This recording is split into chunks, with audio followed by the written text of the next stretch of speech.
ಘನ ಕಲುಷ ಕಾಂತಾರವಾಯಿತಿಲ್ಲಿಯೇ ಘನ ಕಲುಷ ಕಾಂತಾರವಾಯಿತಿಲ್ಲಿಯೇ ಮುಂದೆ ನೆಲೆಯಾದ ರಕ್ತತೆಯೇ ಜನರವಳ ಪೆದರಲಿ ಕಾರಣವಿಗಿರಿಸಿರಲು ತನುಜರು ಮಾರೀಚ ಸುಬಾಹು ಎಂಬವರೊಡನೆ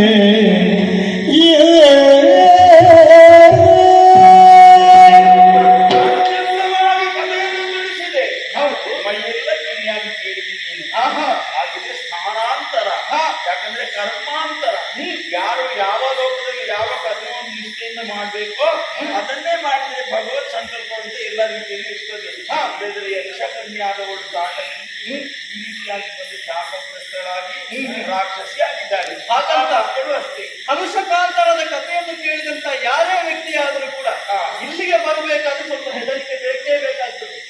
ಹಾಗಂತ ತಾನಾಗಿ ಬಂದಂತ ಹೆಸರಲ್ಲ ತಾಟಕೀವನ ಅಂತ ಮೊದಲಿದ್ದರು ಕಲುಷಕಾಂತಾರ, ಅಲ್ಲಿಗೆ ಇವಳು ಬಂದ ಆಟವನ್ನು ನಡೆಸಿದ್ದು. ಹಾಗಾಗಿ ಅವಳಾಗಿ ಹೆಸರಿಟ್ಟದ್ದು ತಾಟಕವನ. ಇಷ್ಟೆಲ್ಲ ಅರ್ಥವಾಯಿತು ಗುರುಗಳೇ. ಹೌದು. ಆದ್ರಿಂದ ಇನ್ನು ಮುಂದೆ ನಮ್ಮ ಯಾವಾದಿಗಳು ಸುಗಮವಾಗಿ ಸಾಗಬೇಕು ಅಂತ ಇದ್ರೆ ರಾಕ್ಷಸರ ದಾಳಿ ಇರಕೂಡದು. ನಿನಗೆ ಕೇಳಿಸಿದ್ದೇನೆ ತಾಟಕೆ ಓ ರಾಮ, ನಿನಗೆ ಕೇಳಿಸಿದೇನು ತಾಟಕೆ ಜನರ ಗಂಧಕ್ಕೆ ಕೆರಳಿ ಗರ್ಜಿಪ ಧ್ವನಿಯು ತಲುವುದೇ ಕೊಲ್ಲುವುದ ಕೆರಳು ನೀನು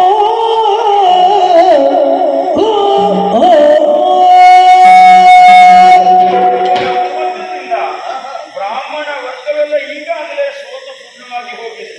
ಆದ್ರೆ ನೀನು ಬಂದಿದೆ ಎನ್ನೋ ಕಾರಣಕ್ಕೆ ಅವರಿಗೆ ಆದಷ್ಟು ಸುಲಭವಾಗಿ ಈ ರಾಕ್ಷಸರ ಅಟ್ಟಹಾಸ ಮುಗಿಬೇಕು ಅಂತಾದ್ರೆ ನೀನು ಮೊದಲು ತಾಟಕ್ಕೆ ಒತ್ತೆ ಮಾಡಬೇಕು.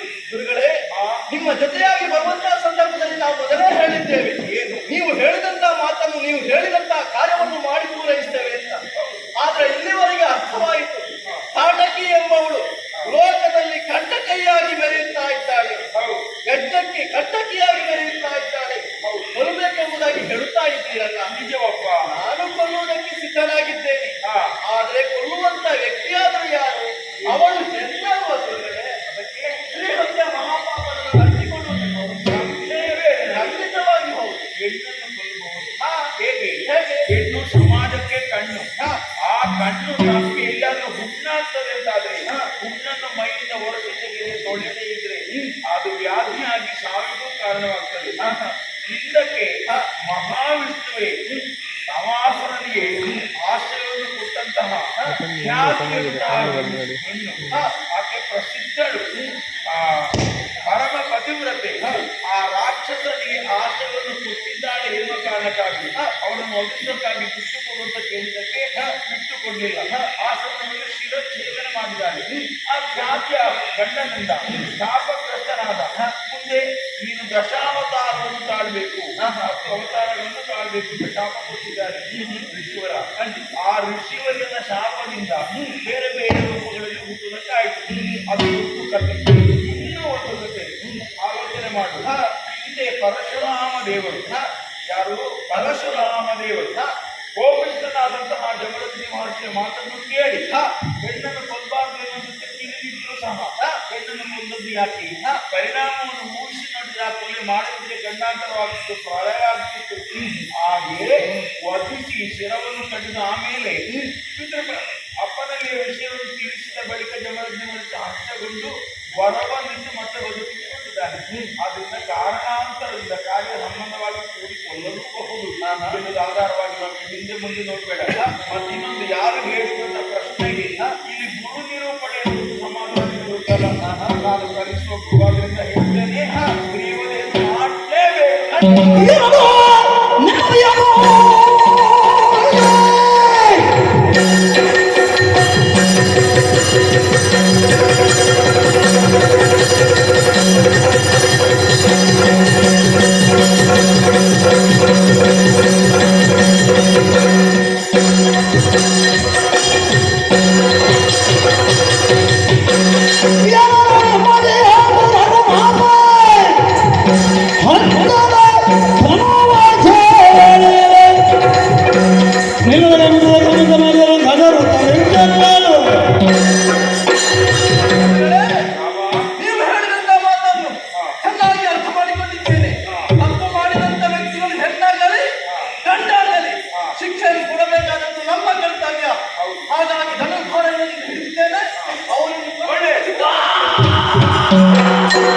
ಸರಿಯಾಗಿ ನಾವು ಯಜ್ಞವನ್ನು ಆರಂಭಿಸಲೇಬೇಕು.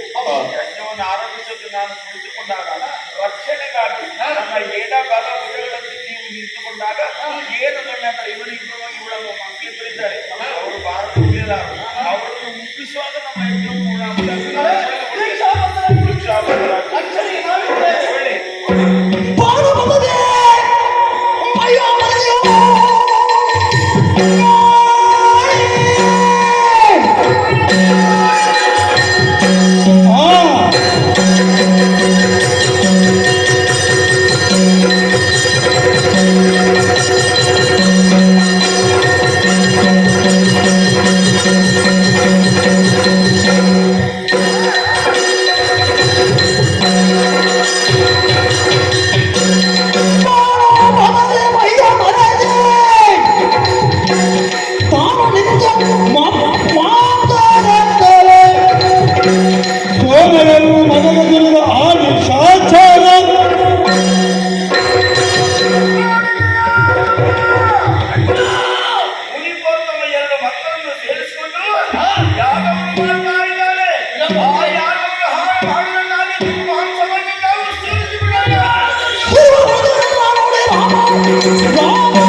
ರಕ್ಷಣೆಯಾಗಿ ನಾವಿದ್ದೇವೆ.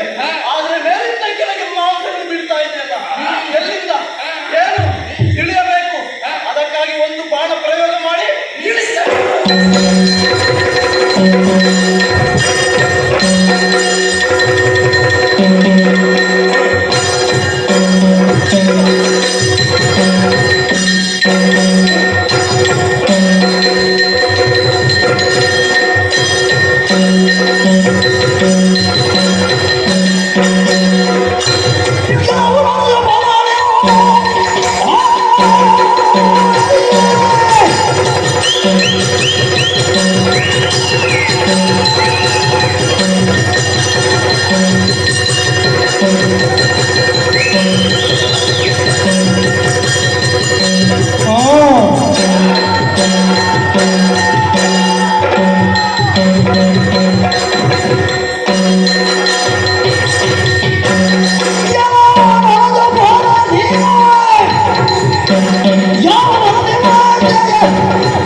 ನಾವು ತಿನ್ನುವಂತ ಆಹಾರವನ್ನು ಎದ್ದ ಕುಂಡಕ್ಕೆ ಹೋಮಿಸಿ ಬಿಟ್ಟ ನಿಮ್ಮ ಇಬ್ಬರನ್ನು ಹಿಡಿದು ತಿಂದು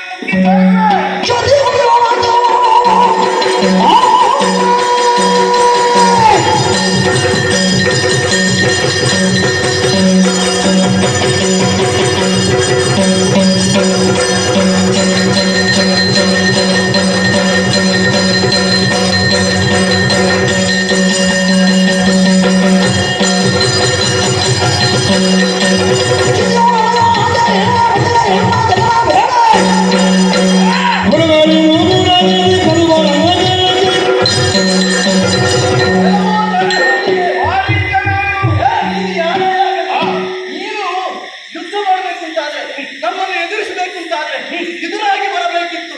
ಅಲ್ಲ ಹೇಳಿದೆ, ನಿನ್ನ ತಾಯಿಯನ್ನು ಕೊಂದು ಮುಗಿಸಿದ್ದೇನೆ. ಅದೇ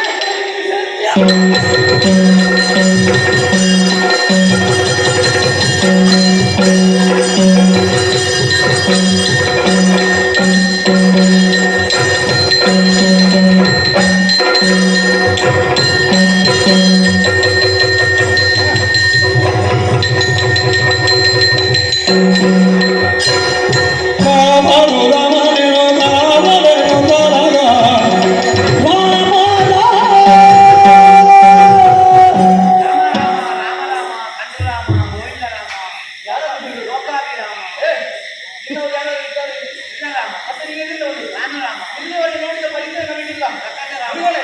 ನಮ್ಮವರ ಯಾವ ಭಾಗಮಂಡಲದಿಂದ ಬಂದಿದ್ದಾರೆ ಪ್ರಯೋಗಿಸುವುದಿಲ್ಲ.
ನಾವು ಯಾರಲ್ಲಿ ಕೇಳಿ ಹೇಳ್ಕೊಡ್ಬೇಕು ಅವರಿಗೆ ಹೇಗೆ ಆಯ್ತು? ನೀವಲ್ಲಿ ಹೇಳೋದು ಬಿಟ್ಟು ಹೋಗಿದ್ದಾನೆ.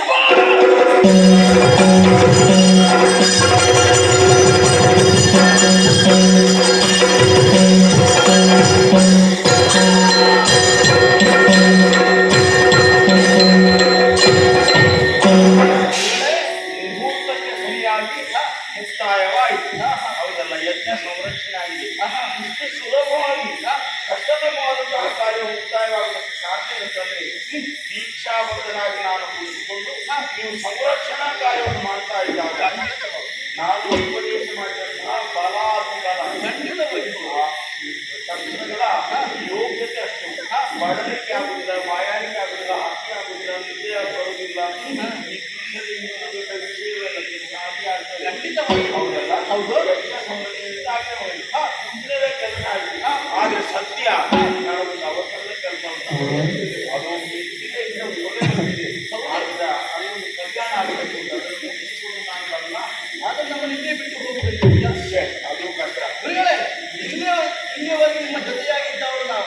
ಈ ಕಾರ್ಯಕ್ರಮದಲ್ಲಿ ಕೂಡ ನಾವು ಜೊತೆಯಾಗಿರ್ತೇವೆ. ಅಲ್ಲ, ಇದಕ್ಕೆ ಅವಶ್ಯವಾಗಿ ನನ್ನ ಕರ್ಕೊಂಡೇ ಹೋಗ್ಬೇಕು ಅಂತ ನನ್ನ ಮನಸ್ಸನ್ನು ಪ್ರೇರೇಪಿಸ್ತಾ ಇದ್ದಾರೆ. ಖಂಡಿತ ಹೌದೇ? ಅವ್ಯಕ್ತವಾಗಿ